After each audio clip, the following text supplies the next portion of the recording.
오늘 우리에게 주신 하나님의 말씀은 신약성경 마태복음 13장 53절에서 58절까지의 말씀입니다. 이제 제가 하나님의 말씀을 봉독하겠습니다. 예수께서 이 모든 비유를 마치신 후에 그곳을 떠나서 고향으로 돌아가사 그들의 회당에서 가르치시니 그들이 놀라 이르되 이 사람의 이 지혜와 이런 능력이 어디서 났느냐? 이는 그 목수의 아들이 아니냐? 그 어머니는 마리아, 그 형제들은 야고보, 요셉, 시몬, 유다라 하지 않느냐? 그 누이들은 다 우리와 함께 있지 아니하냐? 그런즉 이 사람의 이 모든 것이 어디서 났느냐 하고 예수를 배척한지라. 예수께서 그들에게 말씀하시되 선지자가 자기 고향과 자기 집 외에서는 존경을 받지 않음이 없느니라 하시고 그들이 믿지 않음으로 말미암아 거기서 많은 능력을 행하지 아니하시니라. 아멘.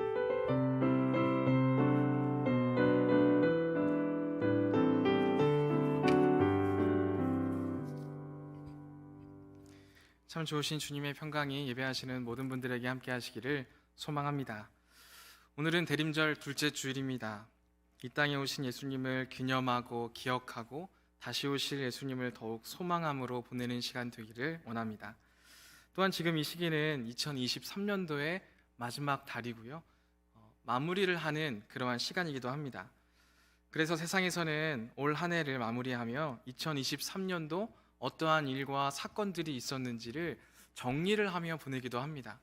그래서 아마 주변을 둘러보시면 올해 있었던 큼지막한 사건들을 엮어서 10대 뉴스를 선정하는 그러한 광고들이나 문구를 많이 보실 거라고 생각을 합니다. 저도 저번 주일 삼청년부와 함께 2023년도 저의 10대 뉴스를 정해서 한번 나누었던 적이 있습니다. 그렇게 한번 10대 뉴스를 제가 올 한 해 있었던 일들을 정리하며 선정을 해보니까요, 올 한 해를 내가 이렇게 보냈고 이러한 일들이 있었고 이러한 좋은 일들 혹은 미진했던 일들, 연약했던 그러한 부분들, 부족한 나의 생각과 능력들을 다시 한번 정리하는 시간으로 가질 수가 있었습니다. 이 자리에 계신 분들의 올 한 해 10대 뉴스는 어떠하십니까? 올 한 해를 마무리하면서 그러한 나에게 있었던 일들을 정리하는 시간을 한번 가져보면 어떨까요? 그리고 그러한 시간들을 돌아보면서 하나님께서 나에게 이러한 은혜를 주셨구나, 나에게 이러한 일을 허락해 주셨구나 라는 것들을 발견할 수 있으리라고 생각합니다.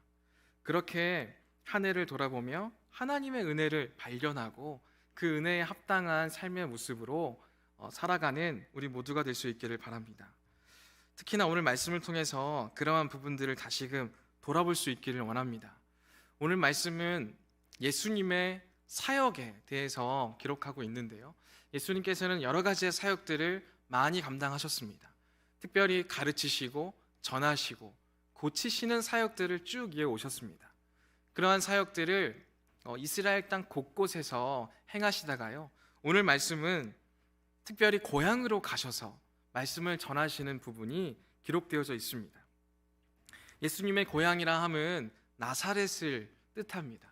나사렛이라고 하는 그러한 고향에서 또 회당에 들어가셔서 말씀을 전하기 시작하신 것입니다. 그 말씀이 어떠한 말씀인지는 우리가 오늘 이 본문에서는 기록되어 있지 않아서 잘 알지는 못하지만 하나님의 말씀을 정말 놀랍도록 풀이를 해주셨던 것 같습니다. 그리고 그 말씀을 듣는 무리들의 반응이 오늘 말씀에는 기록이 되어 있습니다. 그 말씀을 보면요, 예수님이 회당에서 가르치실 때 그 자리에 있었던 많은 사람들이 놀랐다고 기록하고 있습니다. 얼마나 하나님의 말씀이 이렇게 우리에게 딱 들어맞는 말씀인 것인지, 얼마나 이렇게 달콤한지 아마 그들은 깨닫지 않았을까요? 그래서 그 말씀을 듣고 놀라서 이렇게 이야기를 했습니다. 이 사람의 이 지혜와 이런 능력이 어디서 난 거냐고. 예수님의 말씀을 듣는데 너무 놀랍고 신기하기도 하고 너무 좋은 거예요. 그렇기 때문에 이러한 경의와 함께 감탄이 터져 나왔다는 것입니다. 그래서 이 나사렛에 있는 사람들이 예수님의 말씀을 듣고 너무나 놀라워하면서 하나님께 경배하고 감사하고 영광을 올려드렸을까요? 그랬어야 마땅한 자리이지 않습니까? 근데 말씀을 보면요, 그들의 모습은 그들의 반응은요, 우리의 생각과는 사뭇 다릅니다. 54절까지는 하나님께 집중하며 말씀이 이토록 놀랍고 경이로움을 고백하고 있는데요, 55절부터는 그러한 하나님을 향한 감사와 찬양이 아니라 사람으로 그들의 시선을 내리고 있다는 것입니다. 그 뒤에 말씀이 이렇게 기록되어 있습니다. 이는 그 목수의 아들이 아니냐? 그 어머니는 마리아, 그 형제들은 야고보, 요셉, 유다, 시몬이지 않느냐? 그리고 그들의 누이는 다 우리와 함께 자라고 우리와 함께 있었던 사람들이 아니냐? 라고 지금 이야기를 하고 있다는 것입니다. 아니, 하나님의 말씀을 깨달았고 하나님의 말씀이 얼마나 놀라운지를 깨달았으면 하나님을 향한 찬양을 해야죠. 하나님을 향한 감사와 영광을 올려드려야 하는데 그들은 지금 하나님을 향하여 잠시 시선을 두었다가요, 사람에게 시선을 두고 있다는 것입니다. 하나님을 인식하는 것을요, 다른 말로 하면 영성이라고 말할 수 있어요. 일상의 영성이라고 한다는 것은요, 우리가 일상생활을 하면서 세상의 눈을 드는 게 아니라요, 세상을 인식하는 게 아니라 일상을 살아가면서 하나님을 인식하는 것, 하나님을 경험하는 것, 하나님을 바라보는 것, 그것을 일상의 영성이라고 말할 수 있다는 것이죠. 오늘 말씀 가운데 나타나는 나사렛 사람들은요, 그러한 영성이 지금 많이 무너져 있다는 걸 뜻하는 거예요. 하나님의 말씀을 듣고 하나님을 바라볼 수 있는 가장 좋은 자리에서요, 하나님을 인식하는 동시에 사람을 인식하기에 바빴다는 거예요. 그들의 영성은 철저하게 무너져 있었다는 것을 우리가 바라볼 수 있다는 것입니다. 사람에게 시선을 두기 시작하면 어떻습니까? 그 사람의 배경, 그 사람이 가지고 있는 환경들에 집중하게 되기 마련이라는 것입니다. 우리들도 그렇지 않습니까? 우리도 알게 모르게요, 어느 누군가를 만날 때, 어느 누군가와 만남을 가지게 될 때요, 그 사람의 배경, 그 사람의 환경을 우리도 모르게 따지게 될 때가 참 많이 있다는 것입니다. 근데 그러한 모습이 세상에만 있는 것이 아니더라고요. 교회 안에서도요, 그러한 모습을 우리는 참 쉽게 볼 수 있습니다.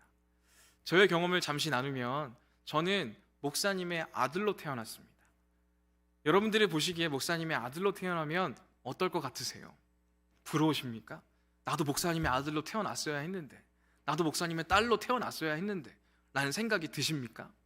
아니면 얼마나 힘들었을까 라는 생각이 드십니까? 저는 개인적으로 목사님의 아들로 사는 삶이 지금에 와서 돌아보면 참 감사한 시간이었다라는 생각을 하지만, 그 당시를 떠올리면요, 너무 피곤했고 힘든 삶이었다라는 고백을 하게 됩니다. 왜 그러냐면, 저는 어렸을 때부터 그냥 그 교회에서 나고 자랐어요. 그러다 보니까 저는 알지 못하는 성도님들이 참 많았지만 저를 아는 성도님들이 참 많았어요. 그러다 보니까 저는 잘 모르니까 인사를 하지 못하고 지나갈 때에도 그분들이 꼭 저희 부모님에게 가서 선동이가 인사를 잘 안 한다고, 저는 괜찮지만 다른 사람이 이렇게 하면 안 되니까 인사를 좀 잘하게 교육 좀 해달라는 얘기를 꼭 저희 부모님에게 가서 하시더라고요. 그럼 저는, 그분은 한마디를 하고 가셨지만 저는 그 말을 내내 듣습니다. 그리고 나서 저는 잘 알지도 못하지만 길거리를 지나가면서 그냥 괜히 나를 아는 것 같은 눈치면 그냥 인사를 해요. 그렇게 자랐어요. 그리고 뭔가 싫은 부분이 있어도 실은 내색을 하지 못했어요. 실은 내색을 했다가 또 어떤 소리를 들을지 모르니까요. 그래서 아마 이 자리에 있는 분들 중에서도 목사님의 자녀로 태어난 친구들이 있을 거예요. 그럼 그 친구들을 보면요, 뭐 아니면 도예요. 정말 열심히 하나님을 섬기는 사람들, 그래서 목회자의 길로 걷는 분들이 상당히 많고요. 또 한 부류는요, 아예 교회를 떠난 분들이 많다는 것이죠. 그러한 환경과 배경을 가지고 저는 성장을 했습니다. 그래서 참 목사님의 아들로 사는 삶이 쉽지 않구나, 어렵구나, 그리고 다른 누군가도 나를 그렇게 힘들게 보겠구나 라는 생각을 하면서 컸어요. 근데 이러한 저의 생각과 경험이 반전되는 것들을 제가 또 경험을 했는데요, 그게 언제였냐면, 제가 하나님의 부르심을 받아서 신학대학원에 들어갔을 때예요. 신학대학원에 들어가니까요, 제가 목사님의 아들이라고 하는 게 거기에서는 스펙이더라고요. 그 곳에서는 저의 목사님의 아들이라고 하는 것이 힘이더라고요. 그래서 제가 신학대학교 1학년의 수업을 마치고 사역을 나갔을 때 좋은 교회를 갔어요. 근데 좋은 교회를 갔던 저를 보면서 그런 얘기들을 심심치 않게 하시더라고요. 야, 너는 목사님의 아들이니까 좋은 교회 가는 거라고. 지금 제가 또 높은 뜻 정의교회에 와 있잖아요. 이런 모습을 보면서 어느 누군가는 목사님의 아들이니까 그렇게 갔다고 이야기하시는 분들이 있을지도 모르겠어요. 근데 그게 영향이 없다고는 말을 하지 못하겠어요. 근데 그렇게 생각을 하다 보면요, 뭐가 빠지게 됩니까? 하나님의 은혜는 그 안에서 설 자리가 없는 거예요. 내가 목사님의 아들이기 때문에 이러한 교회에 가고 저러한 교회에 갔다? 그럼 하나님의 은혜와 하나님의 인도하심은 그 가운데 없는 거예요. 물론 제가 목사님의 아들로 태어나는 것 자체가 하나님의 은혜라고 하면 할 말이 없죠. 근데 그러한 생각을 갖는 것 자체가 하나님을 인식하며 하나님의 은혜를 찾는 사람이기보다는 세상에서 사람을 보는 인식과 사람의 배경을 보는 인식과도 맞닿아 있다는 것이죠. 우리가 사람을 보고 그 사람의 환경, 배경을 보면서 그 일들이 되고 잘 되지 않고를 생각하기 시작했다면요, 우리도 지금 나사렛 사람들의 생각과 별반 다르지 않다는 것입니다. 근데 그 생각은 어떠한 행동까지 이어지게 됩니까? 오늘 이 나사렛 사람들은요, 하나님을 경배해야 하는 자리에서 사람의 배경을 봤습니다. 사람의 배경을 본 자리에서 어떠한 행동까지 이어지게 됩니까? 예수님을 배척하는 모습까지 이어지게 된다는 거예요. 우리들도 하나님을 인식해야 하는 자리에서 세상을 인식하고 그 사람의 배경을 인식하는 순간 우리의 생각도 이와 같은 모습으로 흘러갈 수 있다는 것을 우리에게 분명하게 알려주신다는 것입니다. 오늘 이 마태복음 13장 말씀은요, 예수님께서 제자들에게 또한 많은 무리들에게 하나님을 인식할 수 있도록 하나님 나라에 대한 비유를 거듭거듭 말씀하시는 말씀이에요. 그래서 13장의 1절부터 쭉 하나님 나라에 대한 비유로 채워가셨습니다. 그래서 이러한 비유를 하시면서 제자들과 무리들이 우리는 이 땅을 살지만 이 땅의 것들만 바라보며 사는 게 아니라 하나님을 인식하며 살자고, 하나님의 주권 가운데 살아가야 함을 거듭거듭 말씀해 주고 계신 거예요. 그리고 이 모든 말씀을 제자들에게 다 전하셨고요, 예수님께서 제자들에게 이렇게 말씀하십니다. 마태복음 13장 51절에서 52절 말씀입니다. 이 모든 것을 깨달았느냐 하시니 대답하되 그러하오이다. 예수께서 이르시되 그러므로 천국의 제자된 서기관마다 마치 새 것과 옛 것을 그 곳간에서 내오는 집 주인과 같으니라. 예수님께서 모든 비유의 말씀을 다 전하셨어요. 하나님의 나라는 이런 곳이야 라는 비유의 말씀을 전하셨습니다. 그리고 나서 제자들에게 물어보시는 거예요. 이 모든 비유를, 이 모든 하나님 나라에 대한 것들을 깨달았냐고. 저는 이 말씀을 들을 때 머뭇대지 않았을까 싶었지만 이 질문을 듣는 제자들은요, 너무 당당하게 이야기해요. 그렇습니다, 주님. 다 깨달았다는 거예요. 그럼 한번 생각을 해봅시다. 예수님께서 하나님 나라에 대한 비유를 설명하셨고 우리가 이 세상을 살지만 하나님을 인식하며 살아가야 한다는 것을 말씀해 주셨어요. 그 말씀에 대해서 제자들이 깨달았고 알게 되었어요. 그럼 우리가 기대하는 제자들의 모습은 어떤 걸까요? 이 세상을 살지만 하나님의 나라를 소망하며 두려움 없이 늘 담대함으로 살아가기를 기대하지 않을까요? 그러니까 우리가 말씀대로 살아가야 하겠구나, 말씀대로 살아가는 제자들의 모습을 기대할 수 있지 않을까요? 하나님 나라에 대한 비유를 듣고 깨달았다고 해서 그게 과연 자연스럽게 말씀대로 살아가는 모습으로 이어지는 게 맞을까요? 우리가 익히 아는 대로 예수님의 제자들은 어떻습니까? 예루살렘으로 향해 가는 길에요, 내가 예수님의 오른팔이야, 내가 예수님의 왼팔이야 라고 누가 더 크냐 하는 논쟁을 벌였던 사람들이 제자들이었어요. 하나님 나라에 대한 비전과 하나님을 인식해야 하는 그 자리에서요, 여전히 그들은 내가 더 큰 사람이 될 거야, 세상에서 내가 더 큰 자리를 차지할 거야 라고 이야기하는 사람들이 되었다는 거예요. 이 말은 무엇을 뜻하냐면 우리가 어떠한 사실에 대해서 깨닫고 안다고 해서요, 그 깨닫고 아는 것이 우리의 실천으로 이어지게 되는 것이 아니라는 거예요. 근데 우리는 너무나도 쉽게요, 내가 이해한 대로, 내가 깨달았으니까, 내가 아니까, 내가 경험했으니까 나는 그렇게 할 수 있는 사람인 것처럼 생각하게 될 때가 얼마나 많이 있느냐는 것이죠. 예수님께서는 제자들에게 이 모든 것을 깨달았느냐라고 말씀하시면서 천국의 제자된 서기관마다 마치 새 것과 옛 것을 곳간에서 내오는 집 주인과 같다라고 말씀하셨어요. 이 말은 뭐냐면요, 제자들에게 하나님 나라에 대한 소망을 품는 사람들은 나의 새로운 가르침뿐만 아니라 하나님께서 이미 우리에게 주신 말씀들도 깨달아 알아야 하고 거듭거듭 도전해야 하고 실천해야 한다는 것을 제자들에게 알려주시는 거예요. 너희들이 깨달았으니까 되었다, 너희들이 이해했으니까 됐다가 아니고요, 계속해서 그 말씀대로 살아가야 하고 하나님 나라에 대한 비전을 품어야 한다는 것을 알려주신다는 것입니다. 그들의 삶 가운데 하나님을 인식해야 함에 대해서 거듭 말씀해주고 계신 부분이라는 것이죠. 나사렛 사람들도 똑같죠.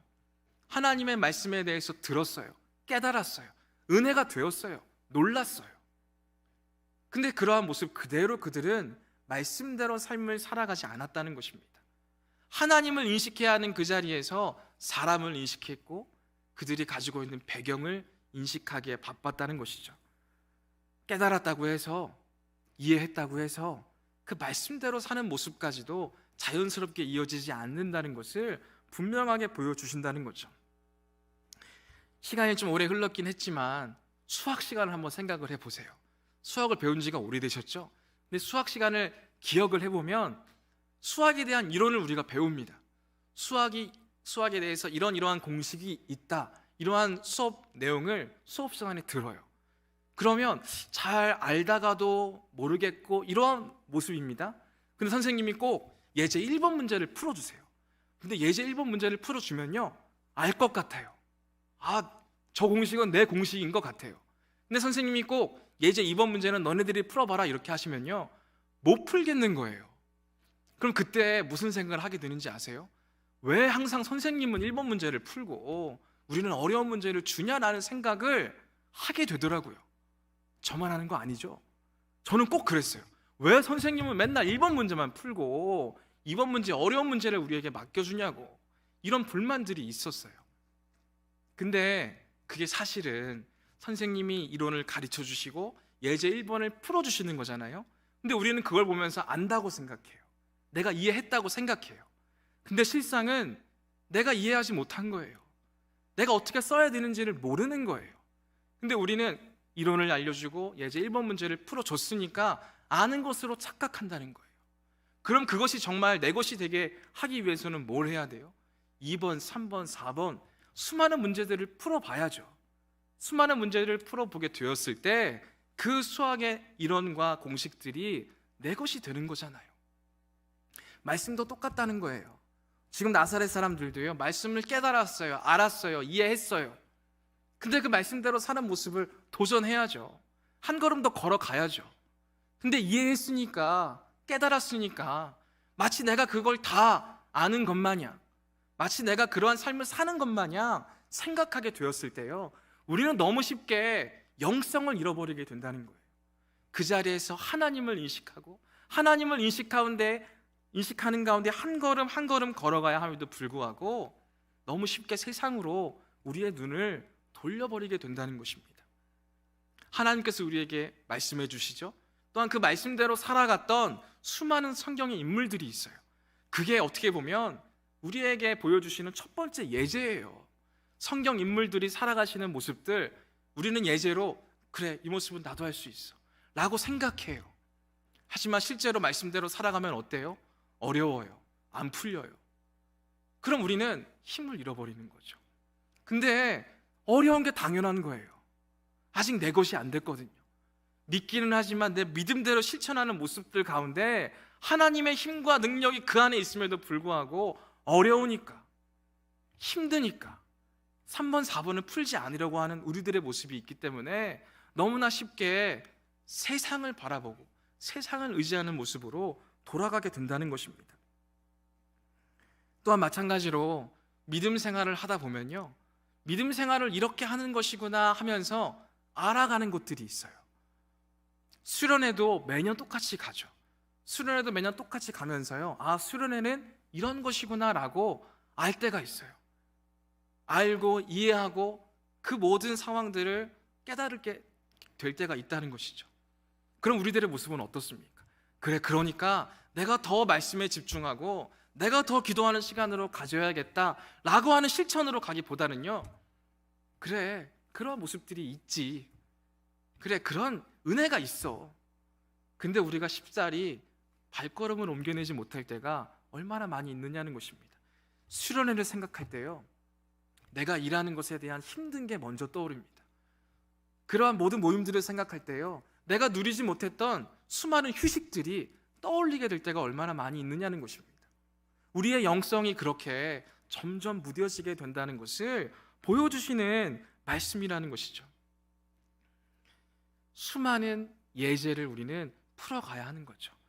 하나님을 아는 것으로 우리가 하나님을 알아갈 수가 있어요. 근데 우리가 아는 게 다가 아닌 것인데도 불구하고 우리는 이렇게 하나님을 경험했으니까 아니까 그것이 다인 것처럼, 그리고 거기까지 생각하게 될 때가 얼마나 많이 있느냐는 것입니다. 오늘 나사렛 사람들을 통해서 하나님께서는 우리에게 분명하게 보여주십니다.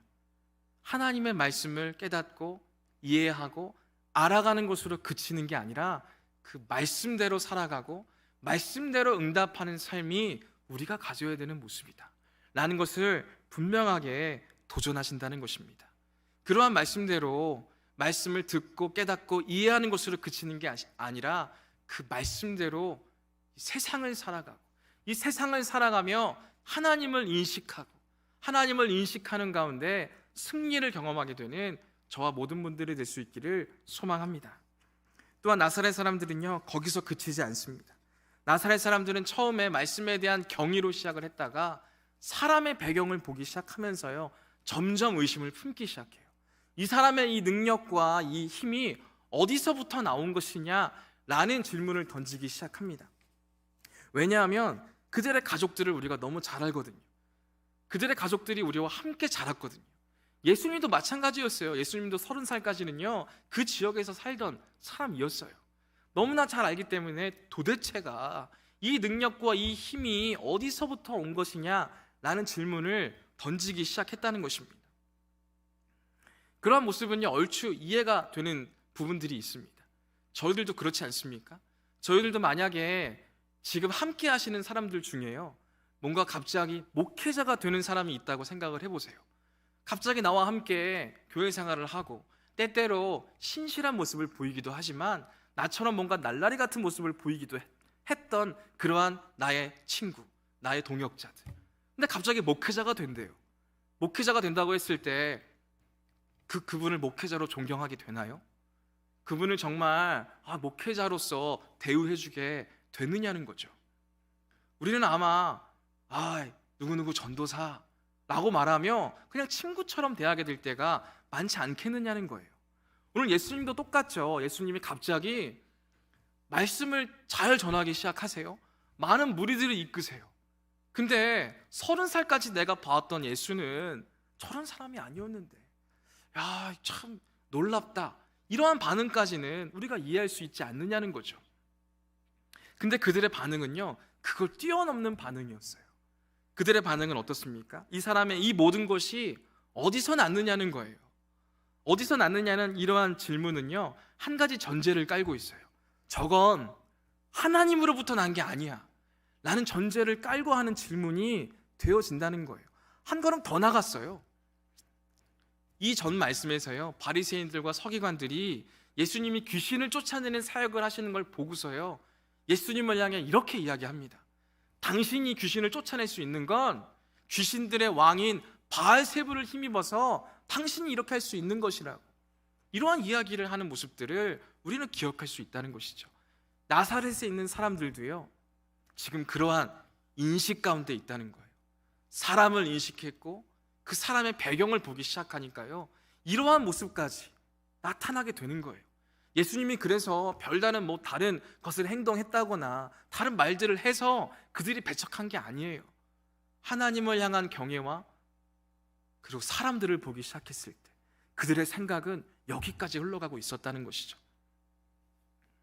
너무나 잘 안다는 것이, 잘 이해하고 있다는 것이, 깨닫고 있다는 것이요, 얼마나 하나님의 은혜로부터 멀리 떨어지게 하는지를 분명하게 보여주는 대목이 되어지는 것이죠.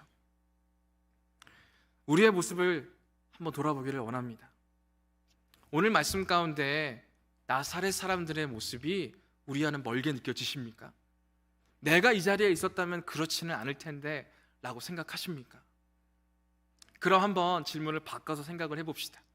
하나님의 일을 하는 것, 주님의 사역을 하는 것, 또 말씀을 읽는 것, 말씀을 묵상하는 것, 말씀을 공부하는 것, 예배를 드리는 것, 이 모든 것들이 익숙해지지는 않으셨습니까? 그 모든 것들을 다 안다고 여기지는 않으셨습니까? 다 알기 때문에, 이해하기 때문에, 깨닫고 있기 때문에 그 자리에 선뜻 나아가지 못하는 우리들의 모습은 있지는 않습니까? 예수님께서는 고향 사람들에게 잘 아는 사람이기 때문에, 내가 저 사람을 이해하고 있기 때문에, 나랑 같이 자랐기 때문에 하나님의 더 큰 은혜를 받을 수 있는 자리를 멀리하는 그러한 모습들까지도 갖게 된다는 것입니다.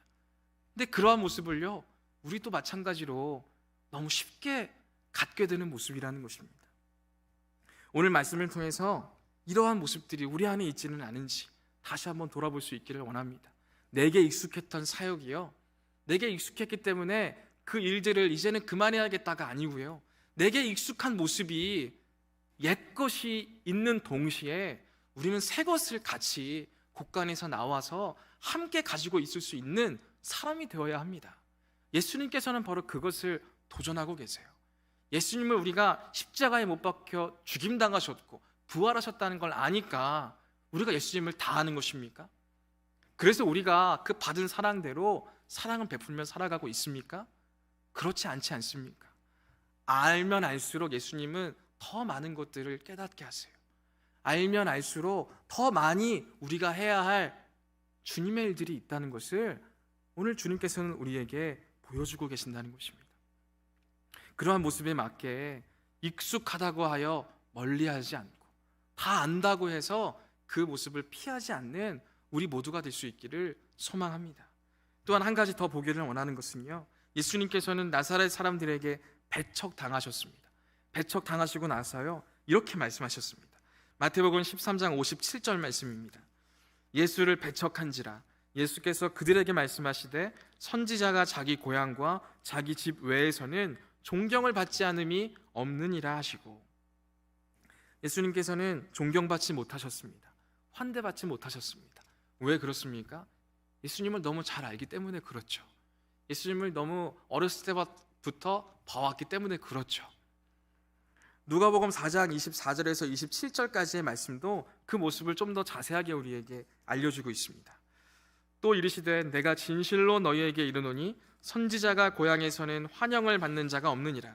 내가 참으로 너희에게 이르노니 엘리야 시대에 하늘이 3년 6개월간 닫히어 온 땅에 큰 흉년이 들었을 때에 이스라엘에 많은 과부가 있었으되 엘리야가 그중 한 사람에게도 보내심을 받지 않고 오직 시돈 땅에 있는 사렙다의 한 과부에게 뿐이었으며, 또 선지자 엘리사 때에 이스라엘에 많은 나병 환자가 있었으되 그 중에 한 사람도 깨끗함을 얻지 못하고 오직 수리아 사람 나만 뿐이었느니라. 이스라엘에도 유명한 선지자들이 있었어요. 하지만 그 선지자들을 이스라엘 사람들은 존경하지 않았다는 거죠. 우리는 말씀을 보면서 이 사람들이 얼마나 하나님의 일들을 많이 했습니까? 그 당시에 이스라엘 사람들이 얼마나 존경했고 그들을 대해 주었을까라고 생각하지만, 실제로 예수님께서 말씀하시듯이 많은 사람들이 하나님의 은혜를 경험하지 못했어요. 왜요? 너무 잘 아니까요. 그들의 삶을 지켜봐 왔으니까요. 그래서 그들에게 나아가지 않았다는 것이죠. 고향 사람들은 그들에게 축복을 구하지도 않았고요, 그들을 통해 나타나는 하나님의 역사를 기대하지도 않았다는 거예요. 그러한 부분들에 대해서 말씀은 우리에게 알려주고 있다는 거죠. 또한 교회 사역을 잘 아니까 익숙하니까 믿음 생활에 소홀히 했던 우리의 모습을 또한 바라보게 하는 말씀이기도 합니다. 그래서 어떻게 되었습니까? 58절 말씀입니다. 그들이 믿지 않음으로 말미암아 거기서 많은 능력을 행하지 아니하시니라. 예수님께서는 그래서 많은 능력을 행하지 않으셨다고 말씀에는 기록하고 있어요. 이 말씀을 보면 어떤 생각이 드세요? 야, 지금 예수님을 배척한다고 예수님 아무것도 안 하시는 거네 라고 우리가 생각하기가 쉽지 않겠어요? 근데 이 말씀을 하나하나 보면요, 그들이 믿지 않음으로 인하여서 예수님께서는 아무런 사역도 하지 않으셨다가 아니에요. 많은 능력을 행하지 아니하셨다라고 말씀에 기록하고 있어요. 그 말은 뭐예요? 많은 일들은 하지는 않으셨지만 행하기를 원하셨다는 거예요. 이 말씀을 마가복음 6장 5절에서 6절에서는요 좀 더 자세히 풀어주고 있습니다. 거기서는 아무 권능도 행하실 수 없어 다만 소수의 병자에게 안수하여 고치실 뿐이었고 그들이 믿지 않음을 이상히 여기셨더라. 이에 모든 촌에 두루 다니시며 가르치시더라. 예수님은 어떤 분이셨어요? 그들은 믿지 않았어요. 나사렛 사람들은 알기 때문에 구하지 않았어요. 알기 때문에 찾지 않았어요. 문을 두드리지 않았어요.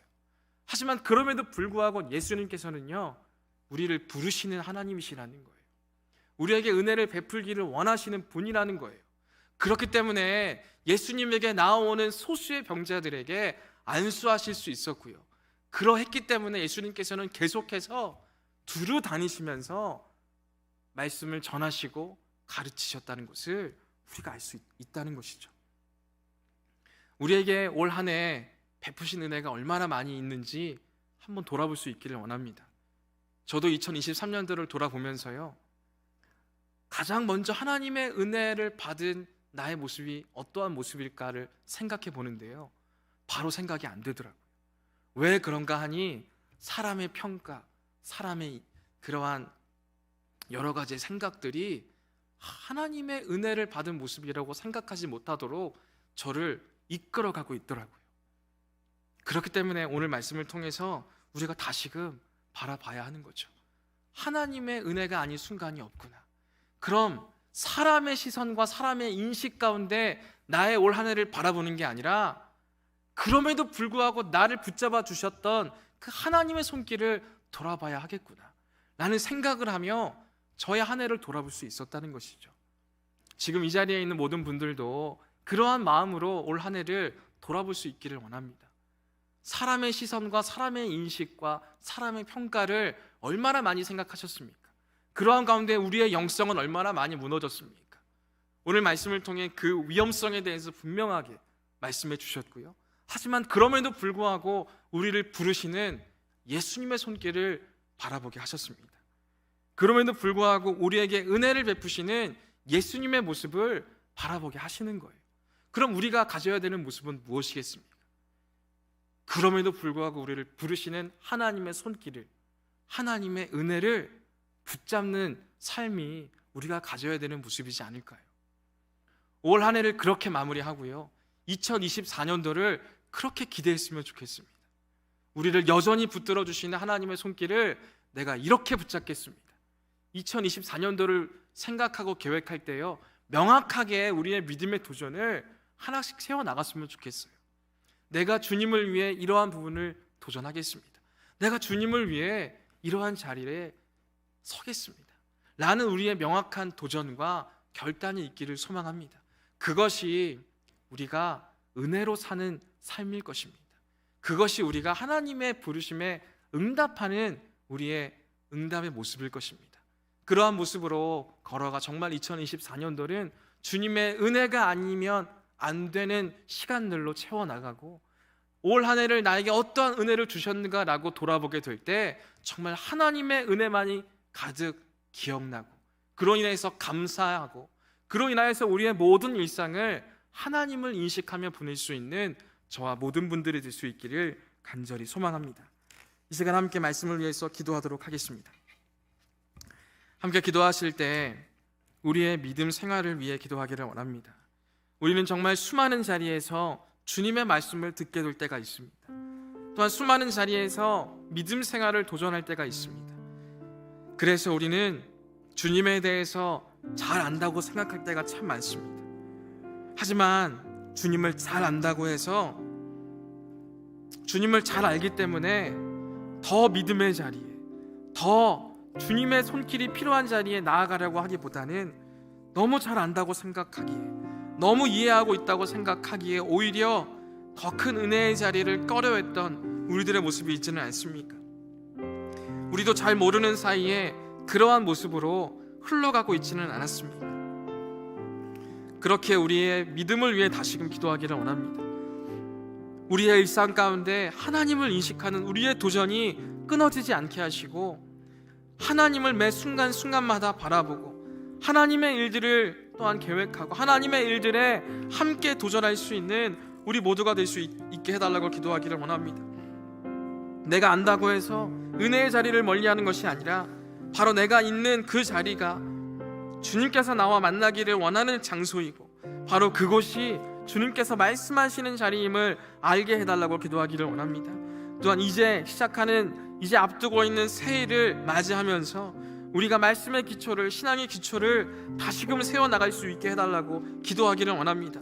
내가 알기 때문에, 내가 이미 깨닫고 있기 때문에 멀리 했었던 나의 믿음의 기초들, 나의 신앙의 기초들을 다시금 굳건히 세워나갈 수 있게 해달라고 함께 기도해 주시고, 또한 새롭게 시작하는 한 해 주님의 생각과 주님의 마음과 주님의 지혜가 나를 주장하게 해달라고 함께 기도하기를 원합니다.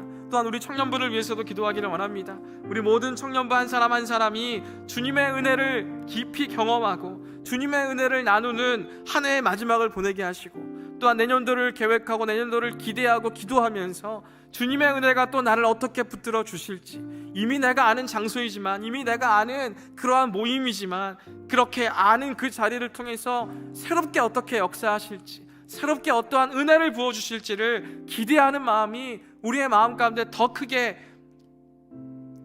부어주심으로 내년 한 해를 더 기대하고 더 내년도를 우리 모든 청년부 한 사람 한 사람과 함께 하기를 원하는 모습으로 나아갈 수 있게 해달라고 이 모든 기도의 제목들을 놓고 함께 기도하도록 하겠습니다. 사랑과 은혜가 풍성하신 아버지 하나님 감사합니다. 주님, 우리 한 사람 한 사람을 믿음으로 불러주심을 믿습니다. 우리 한 사람 한 사람을 더욱더 믿음으로 굳건히 세워가 주심을 믿습니다. 그러한 자리에 설 수 있는 우리 모두가 될 수 있도록 도와주시고, 그 모든 자리에서 온전히 주님만을 높이게 하시고 내게 주시는 은혜대로 나의 삶을 옮겨낼 수 있도록 도와주시고, 또한 주님과 함께 동행하는 삶이 어떠한 삶인지를 다시금 바라보고 고백할 수 있는 우리 모두가 될 수 있도록 인도하여 주시옵소서. 주님, 우리가 이 세상을 살아가며 얼마나 하나님을 인식하며 살아가고 있습니까? 얼마나 하나님을 경험하며 살아가고 있습니까? 우리는 이 세상을 살아가며 그러한 도전들이, 그러한 행동들이 너무나도 추상적이고 멀다고 느껴지고, 또한 나와는 맞지 않는다고 생각하는 가운데 어느새 하나님을 인식하고 하나님을 경험하라고 하기보다 세상을 의지하고 세상에 우리의 몸과 마음을 의탁하라고 할 때가 너무나 많이 있음을 고백합니다. 하나님, 이러한 우리의 마음을, 이러한 심령을 긍휼히 여겨주시고 다시 주님의 일들을 해나갈 수 있는 우리 모두가 되게 하여 주시옵소서. 내가 다 안다고 해서, 이해한다고 해서, 깨닫는다고 해서 그치는 것이 아니라, 그치는 믿음의 모습이 아니라 더 나를 새롭게 이끌어 가시고 더 나를 새롭게 붙잡아 주시는 주님의 은혜의 손길을 다시금 붙잡고, 내게 허락되어진 그 자리가 이미 아는 자리라고 할지라도 나를 더 큰 은혜의 자리로 바꾸어 주시고 더 나를 성숙시켜 주심을 기억하고 고백하며 나아갈 수 있는 주님, 우리 모두가 될 수 있도록 하나님 함께하여 주시옵소서. 주님께서 우리의 모든 자리들마다 함께해 주심을 믿습니다.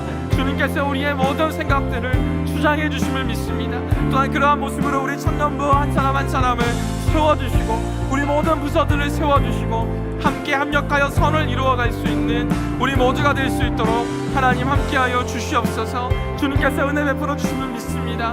또한 은혜 베풀어 주시는 것으로 그치는 것이 아니라 더 큰 은혜로, 더 큰 믿음으로 우리를 이끌어가 주심을 믿습니다.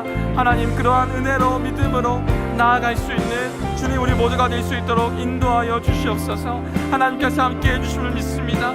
주님, 주님만을 붙잡으며 살아갈 수 있는 우리 모두가 될 수 있도록 인도하여 주시옵소서. 주님, 감사합니다. 사랑과 은혜가 풍성하신 아버지 하나님, 우리를 늘 사랑하여 주시고 품어주심에 감사를 드립니다. 오늘도 주님 말씀 앞에 서게 하시며 주님 말씀 듣게 하시니 참 감사를 드립니다. 우리가 주님을 알아감에 있어서 믿음의 기초를 다시금 회복하기를 원합니다. 말씀을 통하여, 기도를 통하여, 묵상을 통하여 주님을 더 깊이 알아갈 수 있도록 도와주시고, 주님을 알아가는 자리가 어떤 자리든 간에 사모하며 나아갈 수 있도록 우리를 인도하여 주시옵소서. 하나님 나라에 대한 소망을 늘 품게 하시며, 우리가 주님을 선택한 것이 아니라 주님이 우리를 선택하셨음을 늘 깨닫게 하시고, 그 모든 것들이 우리의 간증으로, 우리의 고백으로, 우리의 입술을 통해 나타내게 하여 주시옵소서.